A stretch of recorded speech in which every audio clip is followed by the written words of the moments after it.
Hello, and welcome to The Sleepy Owl, a cozy nook where you can gently unwind and drift into a peaceful night's rest.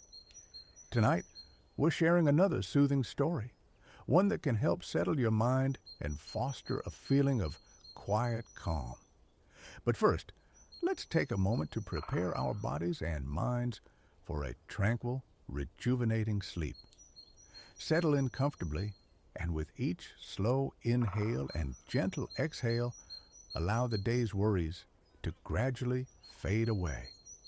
It can be challenging to pull away from the day's busyness, particularly as bedtime approaches. Yet remember, the less we stress over falling asleep quickly, the easier it becomes for our minds to release any tension. Let the gentle rhythm of your breath carry off lingering concerns, and let tonight's story be your guide toward deep relaxation. Now make yourself comfortable and let the warmth of the sleepy owl envelop you. Enjoy the story, and may you find a restful, peaceful slumber here in our little nighttime sanctuary.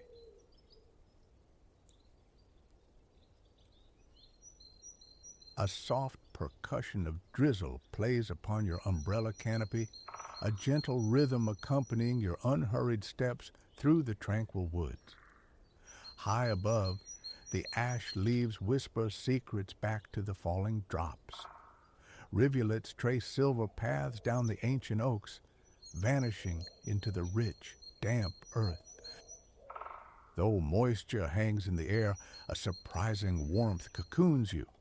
It's a spring day pregnant with life. The forest floor an azure carpet of bluebells, their scent mingling with the pungent sweetness of unseen wild garlic.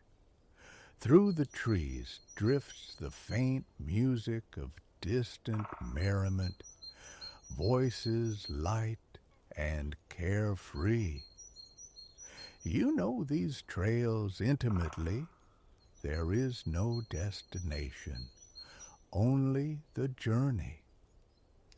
You pause, captivated by an ebony jewel hopping across the undulating ground, a blackbird, yet its feathers are more than mere black. They shimmer with an iridescent sheen of violet, deep emerald, and midnight blue. Liquid diamonds, tiny and perfect, beat upon its plumage. It regards you for a fleeting moment, a brief communion before flitting away. A kindred spirit, you suspect, finding solace in the woods this day.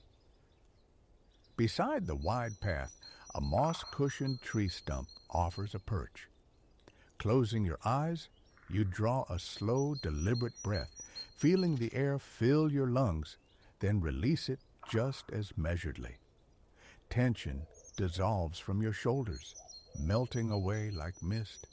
A quiet gratitude washes over you, an awareness of the vibrant pulse of life thrumming all around. Further on, you reach a well-trod junction. Straight ahead lies the path towards the pond, where swans might be tracing their regal procession across the placid surface. To the right, a descending lane winds towards wildflower meadows, holding the promise of glimpsing the year's first butterflies, elusive flutters in a kaleidoscope of blooms. Yet instinct pulls you left, deeper into the wood's embrace. The trees crowd closer now, the sounds of others fading into hushed solitude. The path opens unexpectedly into a sun-dappled glade, an undiscovered sanctuary you don't recall finding before, yet feel instantly glad to have reached. An emerald circle of lush grass lies ringed by sentinel ashes. To one side stands a weathered wooden structure draped in a verdant tapestry of creeping ivy, though its timber seems freshly painted a deep forest green. The door stands slightly ajar, a silent invitation, whispering of mystery within. Drawn by curiosity, you approach the shed. Near the door, a gleaming brass plaque catches the light, engraved with two simple words, Model Railway. You reach out, apply gentle pressure, and the door pivots inward soundlessly, a silent greeting.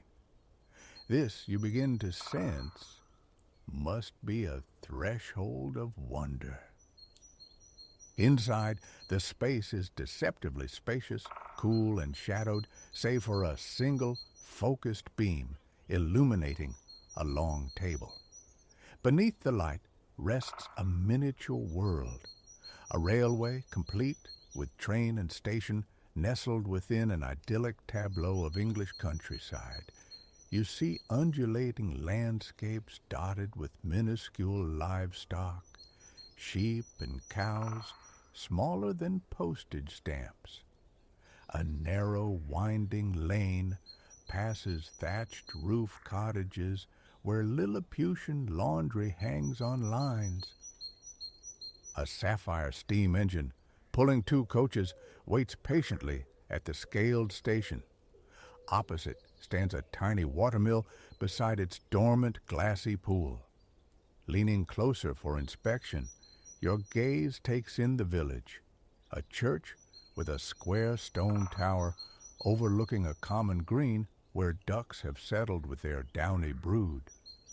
Nearby, a vendor stall overflows with the crimson bounty of fresh tomatoes, while an electric milk float waits further down the road. On the platform, a station master figure in shirt and waistcoat leans attentively against a lamppost.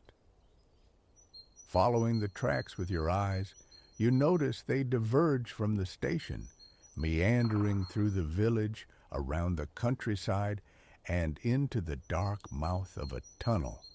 Where does that enigmatic passage lead? Then something else catches your eye. A gleam of metal on the table's edge. An offering slot. The key to animation, surely. But your pockets feel empty. Checking nonetheless, your fingertips brush against an unexpected discovery.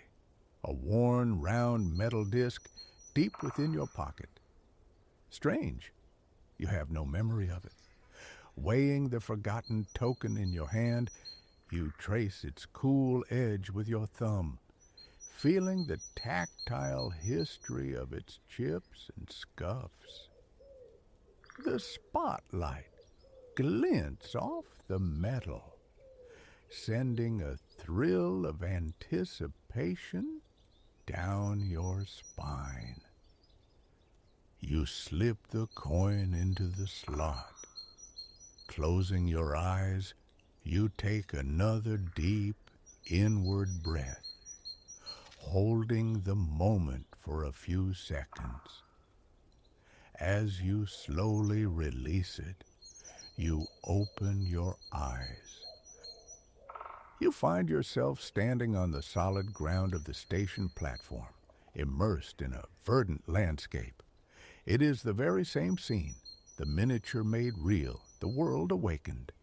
Here, too, it's a balmy spring morning, but instead of rain, a cerulean expanse stretches overhead.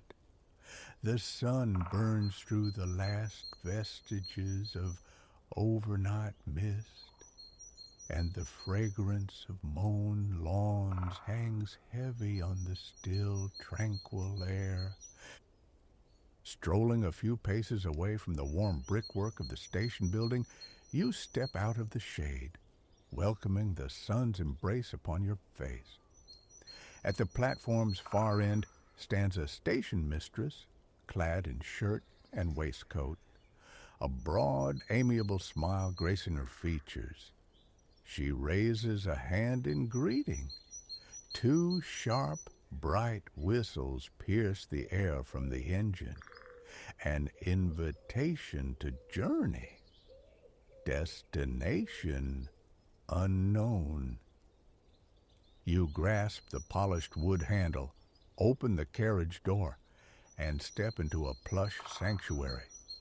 Settling into a cozy seat upholstered in crimson velvet within your private compartment, you hear another whistle sound, the signal for departure. A billowing plume of white steam drifts past your window. Peering through the glass, you catch sight of a heron making an elegant avian descent beside the mill pond. As you watch, the train begins its gentle motion, easing out of the station, the mill and its reflective water receding from view. Beside the tracks now unfolds a vast orchard expanse. Dozens upon dozens of gnarled apple trees stretch in endless rows, seemingly to the horizon. You are definitely a long way from the shed in the woods, you muse. The trees are laden with clouds of blossom, summer's promise. Soon those petals will drift to earth, making way for nascent fruit, swelling day by day into a future bounty. In months to come, these fields will throng with pickers gathering emerald globes and mottled jewels. But for now, the only sounds are the avian chorus of thrushes and blackbirds, and the steady rhythmic cadence of the steam engine. The carriage is a warm cocoon, rocking with a lulling sway. The soft velvet brushes gently against your arm. Your breathing deepens, slows, your body finding peace in the rhythmic motion. As the trees begin to thin, the landscape opens onto shorter, more manicured pasture.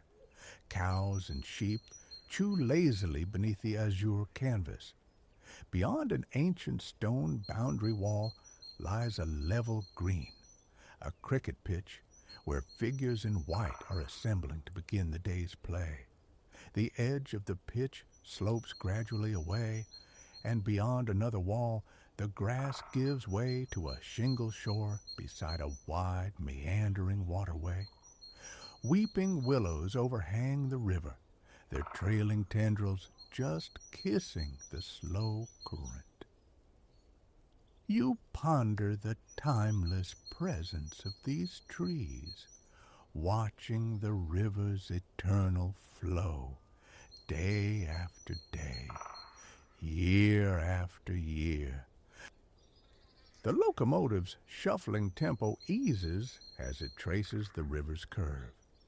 You are close enough now to glimpse aquatic life basking in the crystalline current. How lovely that fresh, pure water would feel, you imagine, swishing your hand through its cool refreshment, feeling the subtle tug of the tide, the watery tingle against your skin.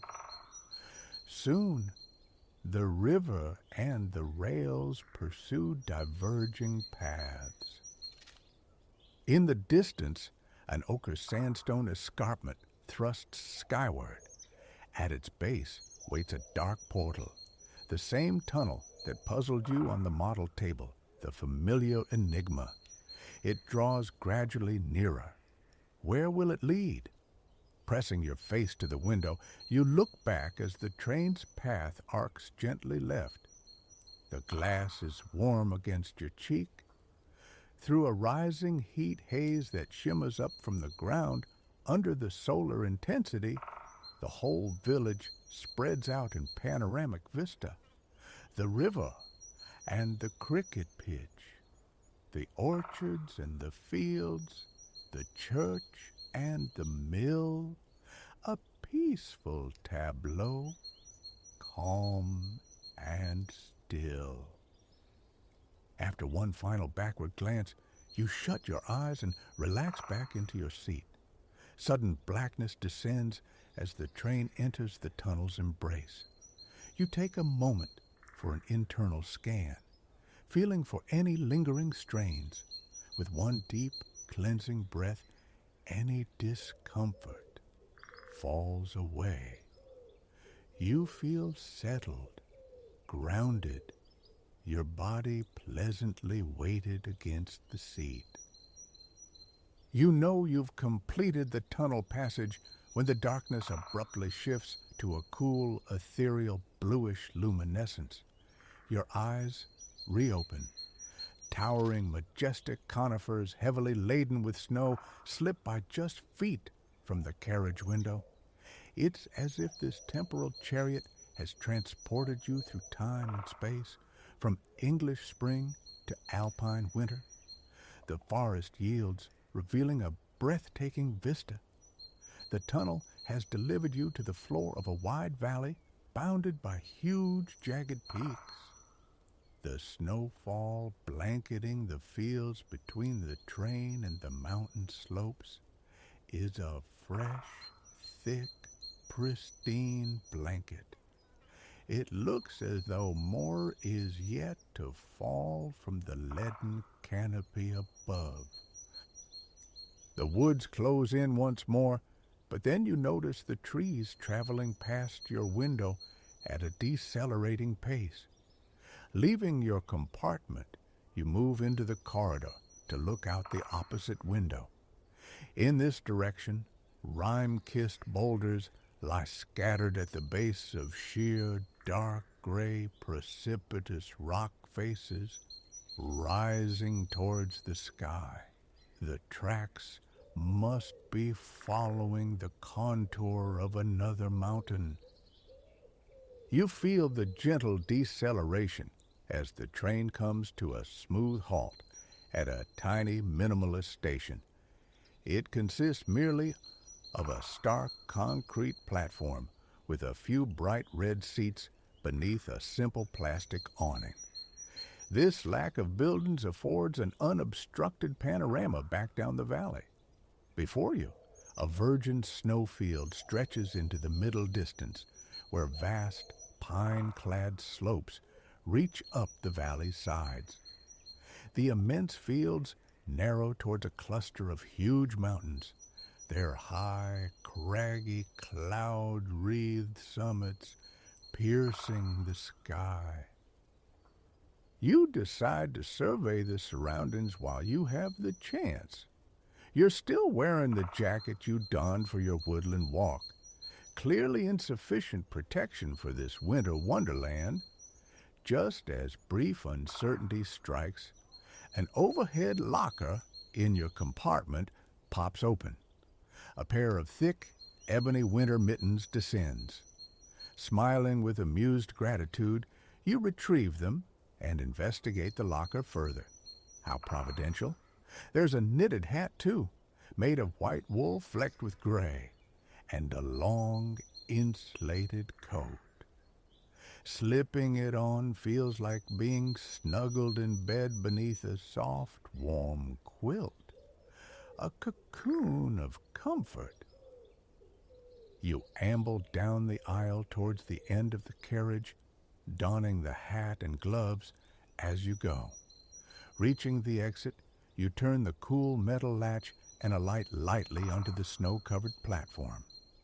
A satisfying crunch echoes as your feet sink into powder even deeper than you anticipated. A gentle gust stirs the very top layer of snow, sending it swirling past your ankles in dancing eddies. Your nose and cheeks tingle in the bracing chill of the alpine air.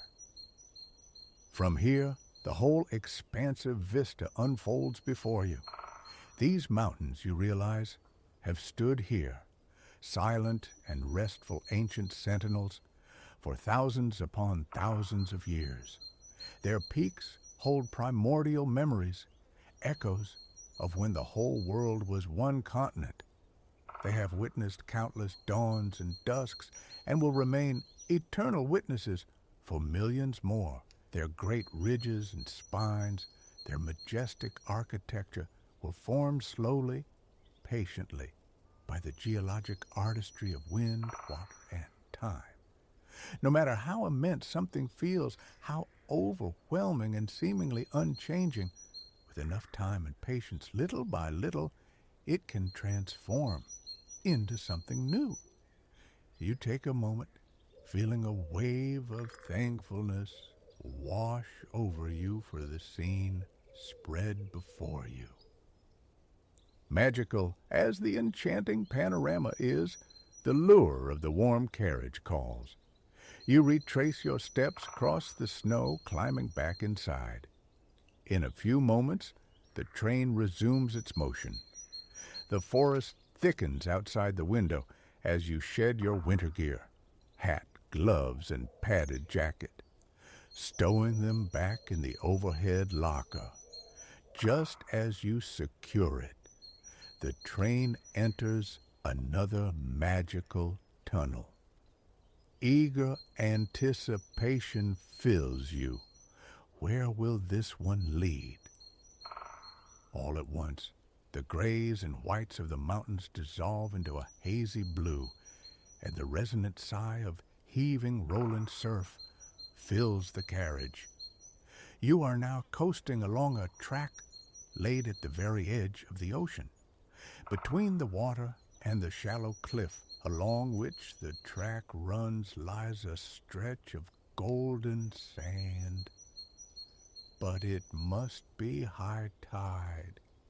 You are so close to the water, an intimate proximity, it feels as though you could reach out and touch it. Standing, you slide open the carriage window. The cool, salty tang of brine fills your nose. A warm, balmy breeze ruffles your clothes. From here, the ocean seems to stretch into an infinite horizon.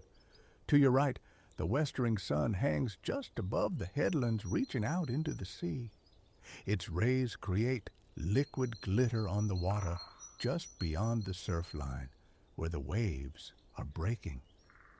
You notice a subtle disturbance on the surface, then what looks like a light brown, furry shape bobbing above the swells. Then another appears, and another.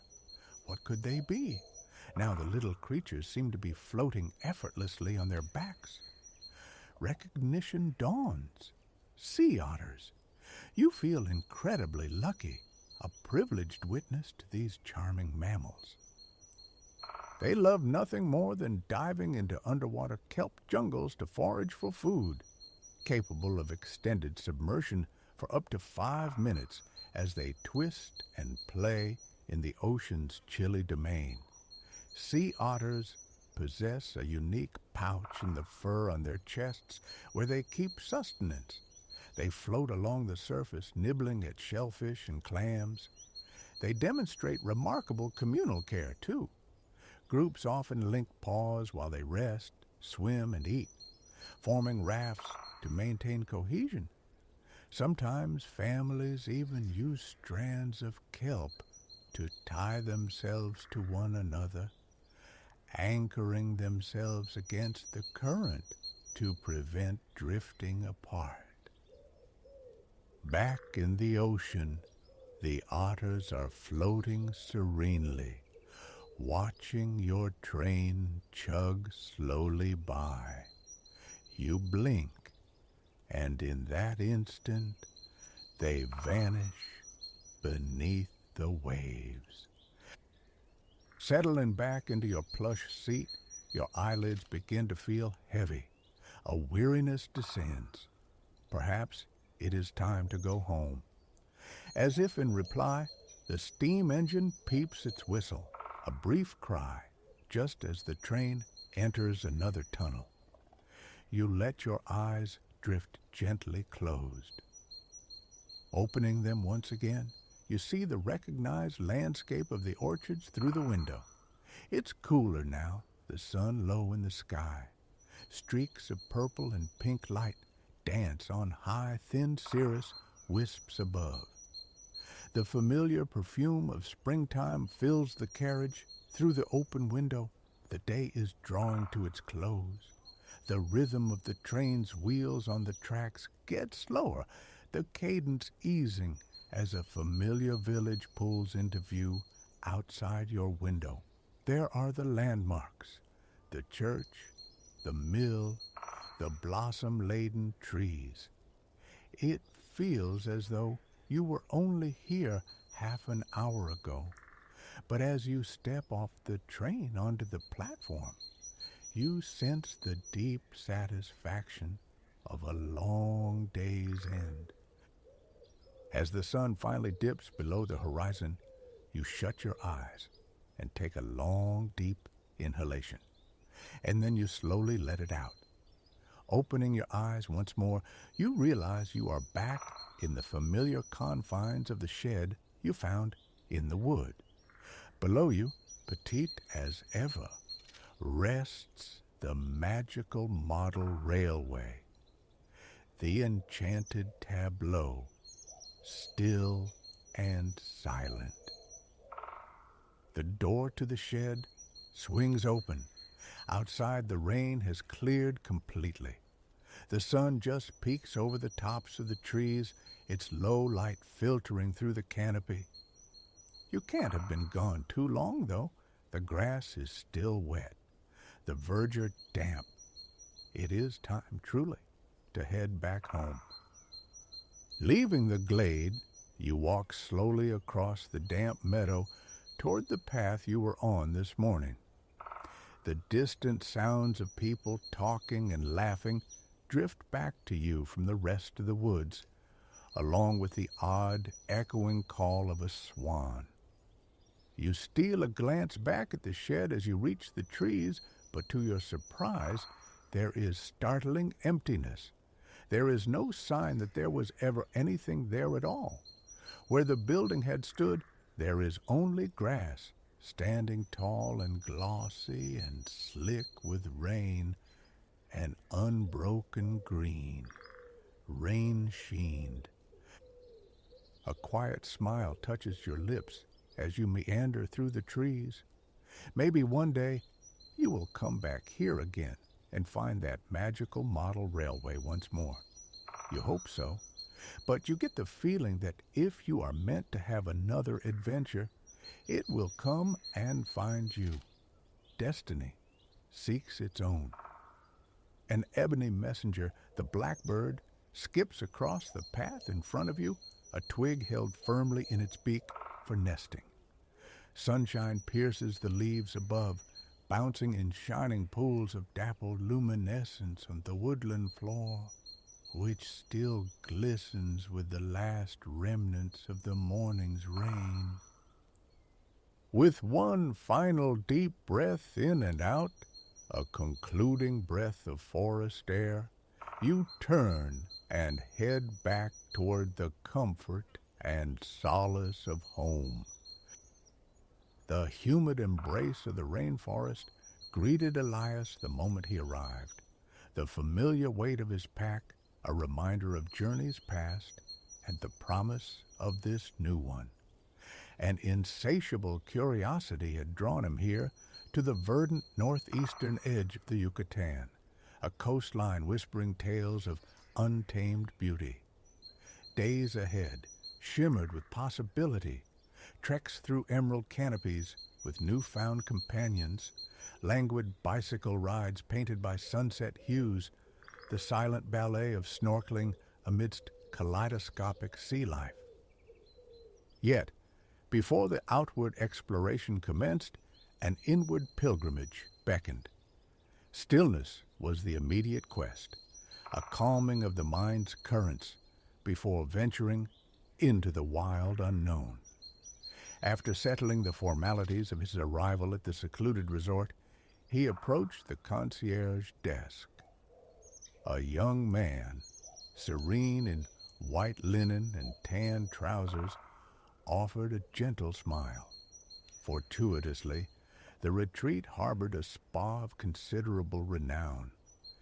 Elias inquired about securing a treatment. "Allow me to arrange a water journey for you," the young man offered, his voice as smooth as river stones. A water journey. The phrase resonated within Elias.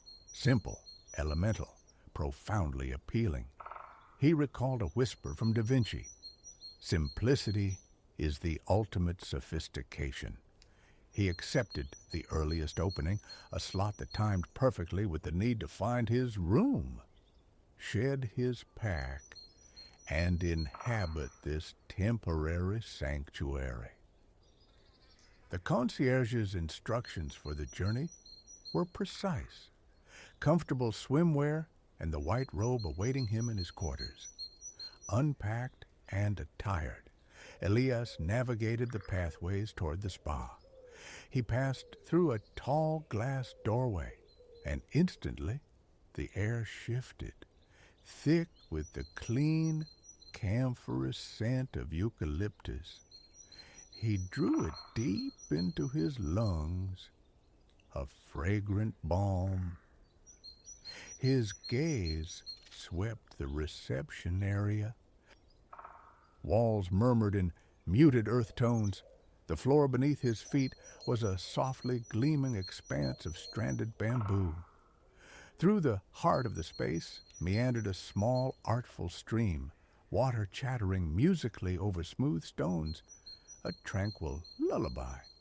Elias had known many spas, sanctuaries of quietude, but this one possessed an invitation unlike any other, a deeper sense of belonging.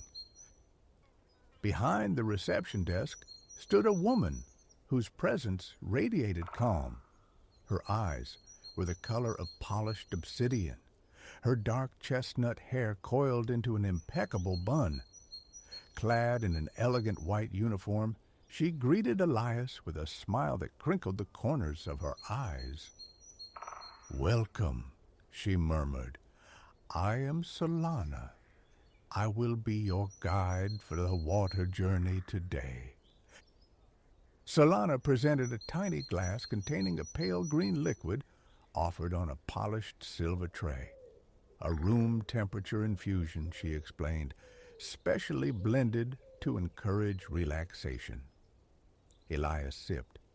Cool cucumber and bright mint danced on his palate, underscored by an elusive sweetness he couldn't quite name.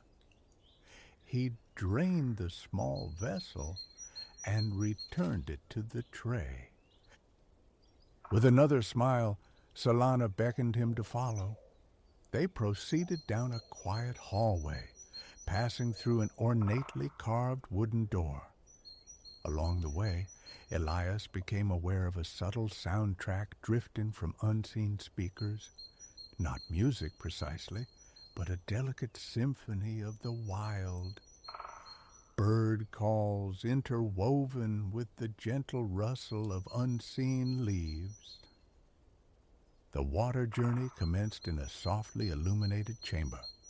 Solana's voice, already gentle, dropped to a near whisper, enhancing the intimacy of the space despite their solitude.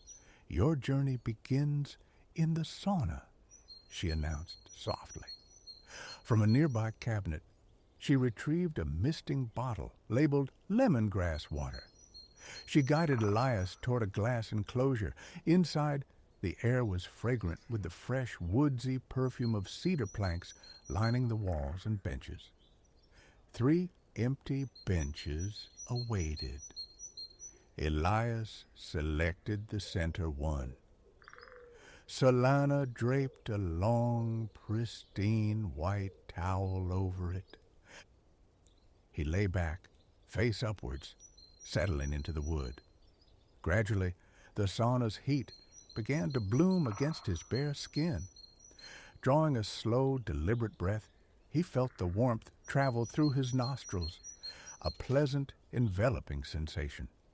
He closed his eyes, allowing Solana to place a cool, damp cloth over them.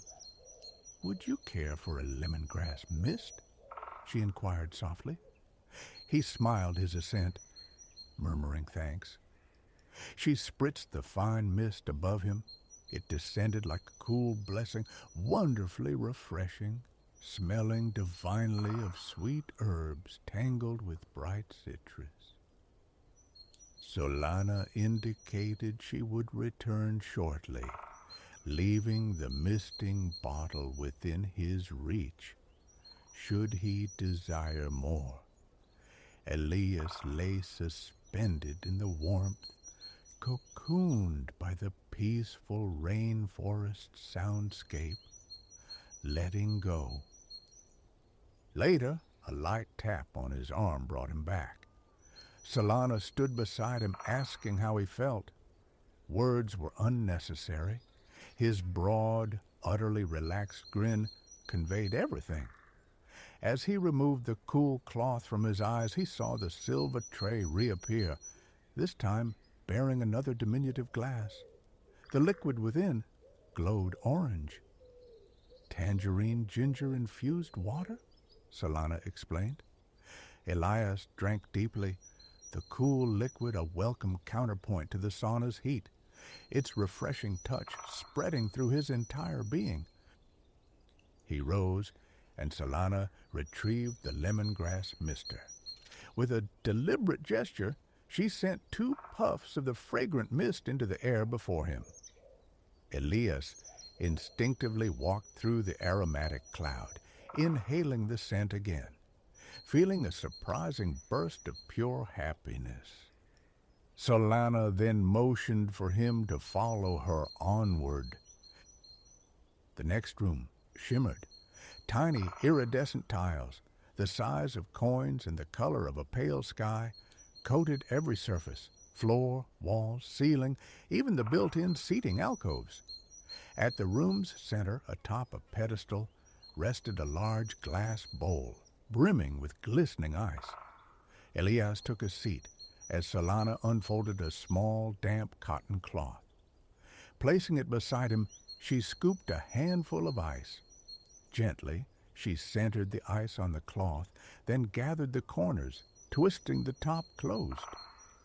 The resulting bundle reminded Elias fleetingly of foil-wrapped chocolates. An ice kiss, Solana murmured, seemingly plucking the thought from his mind.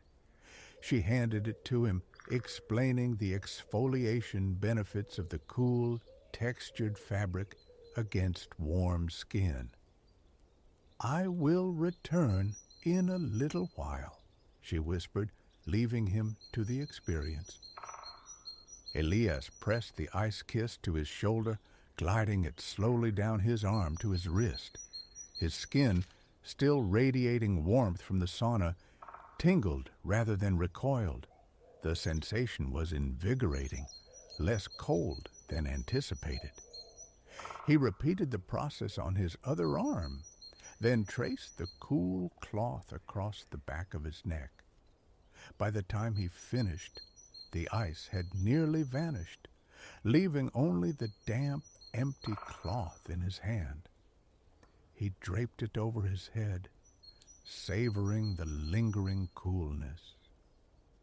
A moment later, Solana reappeared, this time holding a small saucer of translucent aloe vera gel. She encouraged him to apply it liberally. He smoothed the cool, slick gel over his skin with both hands, a soothing contrast to the textured cloth. Solana allowed him a few more solitary minutes before returning with the silver tray and another tiny glass. This liquid glowed a deep, rich red. "Strawberry cinnamon water," she announced.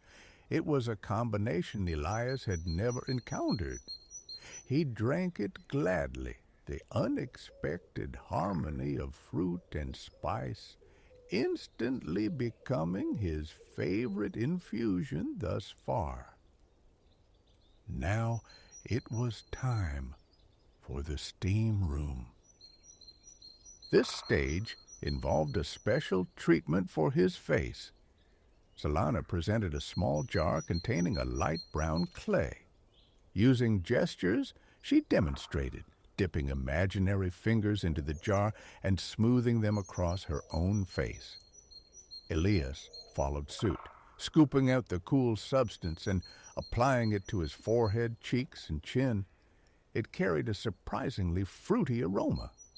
Solana explained the mask was crafted from pomegranate, rich in antioxidants, the source of the fragrance, blended with sea kelp, which lent its distinctive pale brown hue. As the mask began to settle onto his skin, Elias wondered, why haven't I done this before? He could almost feel his skin sighing, softening beneath the application.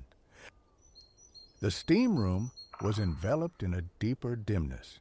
Its layout mirrored the ice room, but the coin-sized tiles were a deep navy blue, and the ceiling twinkled with embedded pinpricks of light, mimicking a starry night. The temperature rivaled the saunas, yet the quality of heat was entirely different. Where the sauna was arid, the steam room was thick with moisture. Solana spread a fresh white towel over a tiled chaise lounge. Elias lay down, closing his eyes as the gentle steam began to curl around him. Solana placed 2 cool cucumber slices over his eyelids. "I will retrieve you in a few minutes," she whispered before departing. He used the time for deeper reflection, allowing his mind to empty further. The face mask began to tingle, subtly, pleasantly. It felt good, he decided. This quiet pampering, breathing in the soft, warm vapor. Soon, Solana returned, gliding into the steam-filled room with the ever-present silver tray. The glass this time held a vibrant pink liquid, delicious hibiscus lemonade. Once Elias had finished the drink and placed the empty glass back on the tray, Solana gestured for him to follow her once more. They entered a room tiled entirely in pristine white. Overhead, spaced several feet apart, were 2 large rainfall shower heads. Dangling beside each was a beaded metal chain. Solana explained the choice. The shower on the left offered an invigorating cool cascade, while the one on the right provided warm, toasty comfort. "You need not choose," she advised gently. "You can, and perhaps should, experience both." The cool shower proved perfect for rinsing away the aloe gel in the now dry facial mask. The warm shower, however, was pure solace. Elias lingered beneath its comforting flow, savoring the heat. There was no sense of urgency. Solana waited patiently outside until he felt ready to proceed.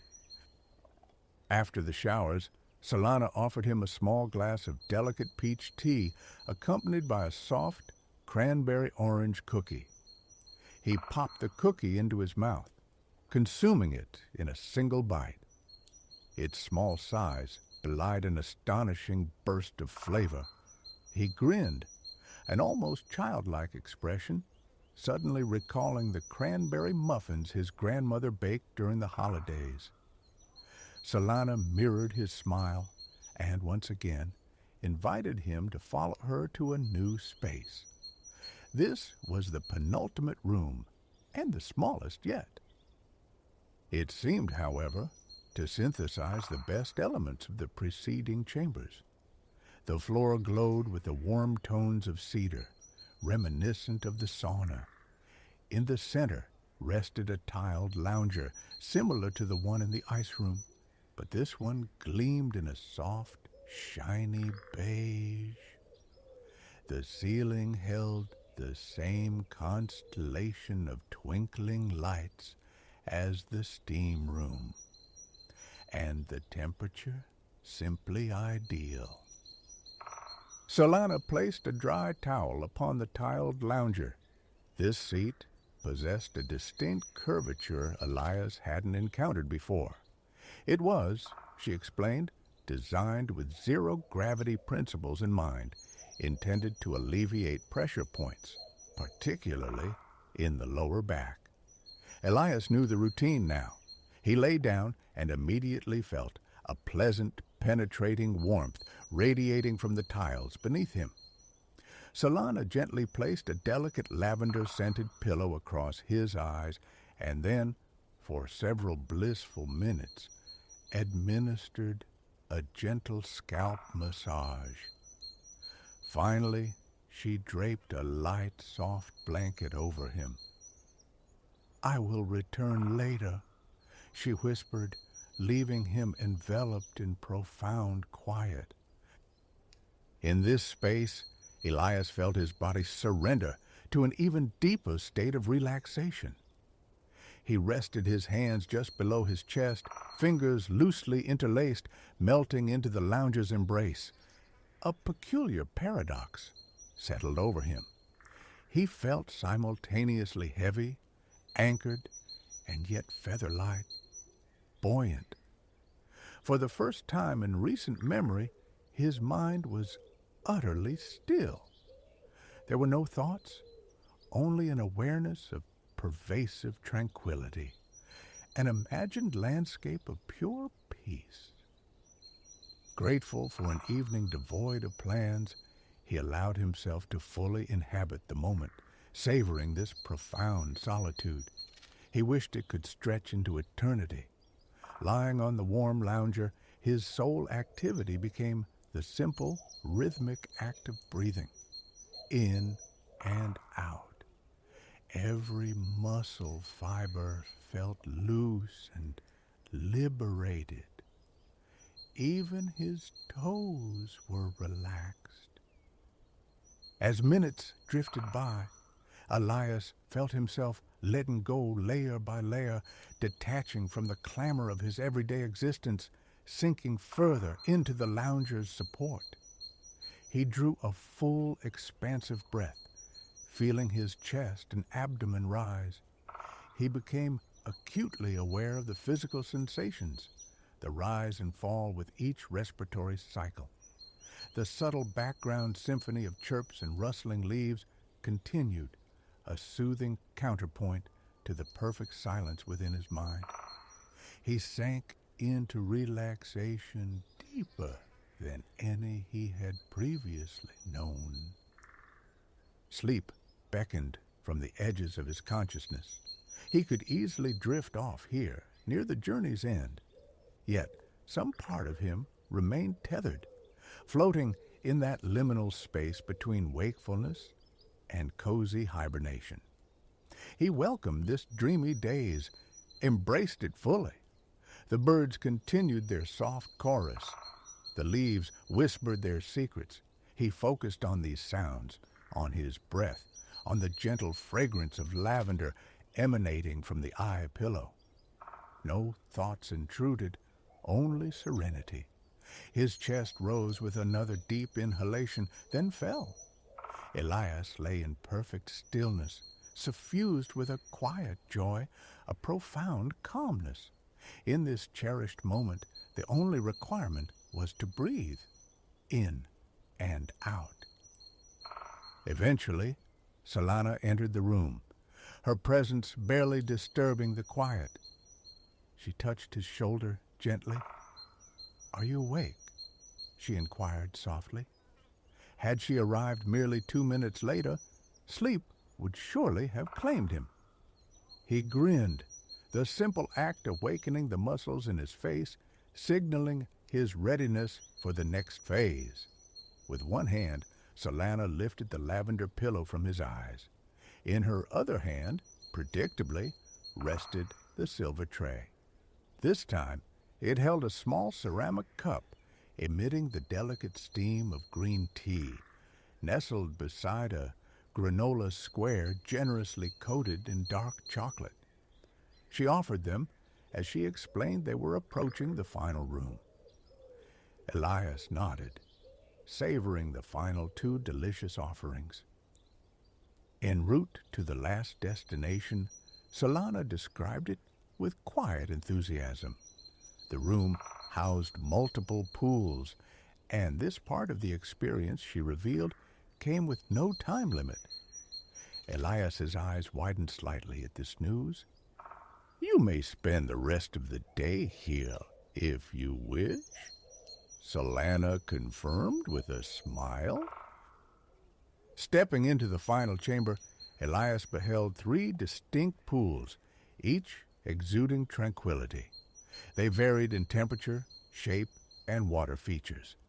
A playful twinkle entered Solana's eyes as she likened the pools to a familiar fairy tale. Seeing Elias's curiosity piqued, she elaborated, "Some find the plunge pool too cold. The whirlpool for others is too hot. But the third pool," she gestured toward a larger basin featuring a gentle waterfall and integrated massage jets, "where you can enjoy the cascade and a back massage. That one is often found to be just right." He could sample all 3 or linger in just 1 or 2. The choice was entirely his. Elias considered his options. The allure of just right was undeniable. He decided he would begin there, and perhaps if it lived up to its promise, end there as well. Solana gave a small nod and retreated, leaving him to his solitude. He entered the water slowly, allowing it to envelop him completely. Its temperature felt almost indistinguishable from his own skin. He swam leisurely toward the back massage feature, letting the thick streams of water pulse against his muscles, closing his eyes to better absorb the sensation. After several moments of blissful surrender, he felt inclined to move a lap or 2, nothing strenuous. It felt good, the gentle resistance of the water against his limbs, a physical reminder to slow down, not just in the pool, but in the broader currents of life. Turning onto his back, he floated effortlessly. With his ears submerged, the rainforest soundscape dissolved, replaced by the intimate rhythm of his own breathing, in and out. He drifted lazily, sculling gently with his hands and feet in the perfectly tempered water, appreciating the profound solitude. No one else was present. The entire space was his own. It truly was just right, echoing the simple wisdom of the old tale. A reminder, perhaps, that equilibrium is the key. As he floated, suspended between water and air, he remained anchored by the awareness of his own relaxed breath, in and out, in and out. And in that suspended moment, Elias knew he had found something more profound than mere peace and tranquility.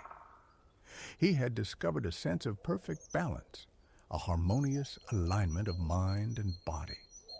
Floating weightlessly, a slow smile spread across his face at the realization. His travels had only just begun, yet he had already unearthed a precious insight, a quiet truth that would remain with him, a grounding presence long after he left this watery sanctuary.